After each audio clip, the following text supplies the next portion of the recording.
Labą dienelę, bičiuliai. Penktadienis kosmonautų diena, kitaip nepavadinsim. Turiu dvi istorijas jau nuo pat ryto. Pirmoji istorija. Pasiskambinam susitikti su žmogum, kuris parduoda Volkswagen Amarok. Žodžiu, 2 savaitės čia bandėm susisiekti su juo, susitart, niekaip nepavyko, pagaliau šiandien pavyko. Susitarėm ryte, susitikti degalinėje, žodžiu, jis ten taip atvažiuos salėje kavos, geri dar kažko. Ir žodžiu, mes stovėme, laukėme, atvažiavom anksčiau, pasukom jam, pasakėm, kur stovim ir kad, žodžiu, atvažiuotų prie mūsų, pastatytų mašiną, ir tada darom patikrą.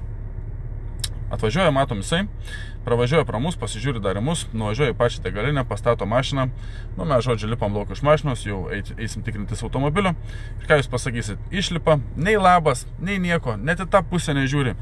Ėjo, išėjo, vėl nežino kur, kol priėjom prie automobilio, girdžiu, šakt, užsirakino automobilis. 2 savaitės su žmogum tarės, pagaliau susitarė ir žmogus va taip atvažiuoja ir išeina, vėl nežino kur. Daryk, ką nori. Kažkas iš tokios operos.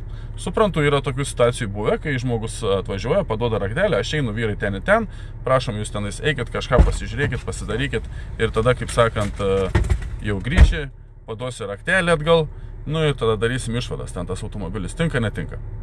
O dabar tiesiog va taip.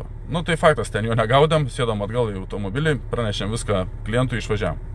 Nuvažiavom į antrą vietą. Susiskambinam vėl, susitarėm, ar galim tokį automobilį apžiūrėti. Jo, galit, viskas tvarkoja, atvažiuokit. Atvažiuojam vėlgi anksčiau, laukiam kliento, atsiprašau, pardavėjo. Belaukdami pardavėjo, ką pasidarom, tai pasižiūrim, koks kėbulas, kokia situacija dugne. Ir kiek įmanoma, kaip sakant, neprarakinus automobilio. Atvažiuoja jau pardavėjas, prieina prie mūsų, man į akis net nežiūri, stoviu aš dar su 2 kolegom. Tai žinokit, čia aš neduosiu raktelių, čia tikrinimui, čia aš jau pardaviau tą mašiną. Kaip sakom, pardavai mašiną, ar čia jau pardavai, nes mes atvažiavom. Ką tik kalbėjom prieš pusę valandos, sakė, atvažiuok. Atvažiavam, dabar jau pamatai, kas atvažiavo, jau jis automobilį pardavęs. Tai čia, žinokit, čia iš vakaro man žmonės skambino, čia buvo atvažiavę apžiūrėti, visai buvo užmiršęs, dabar jie man čia irgi skambino, sako, jau pirks, žodžiu, taip toliau. Tai gerai, sako, mes irgi apsižiūrime, jeigu viskas gerai, mes irgi taip pat perkam, tai jokių rankpinigių niekas nieko nepaliko.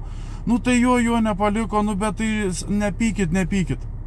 Žodžiu, numojom ranką, išėjom, atsisėdom į mašiną, tik atsisėdom į mašiną, šoko į tą automobilį, kurį turėjom tikrinti, užsikūrė per pedalį ir iš aikštelės. Dingo, kaip sakant. Matyt, kad bijojo, kad padarysiu kokį tai video, paviešinsiu tą jo triperį parduodamą, ir, kaip sakant, pakenksiu sukčiaus verslui. Ką žinau, bičiuliai, dabar atvažiavam prie 3 automobilio, tai kolegos, matau, tikrina, viskas kol kas gerai, eisiu ir aš prisijungsiu. Jeigu pažiūrėjai šitą video, neužmiršk paspausti like, palikti komentarą, pasidalinti šito video ir paspausti follow, jeigu dar to nesi padaręs.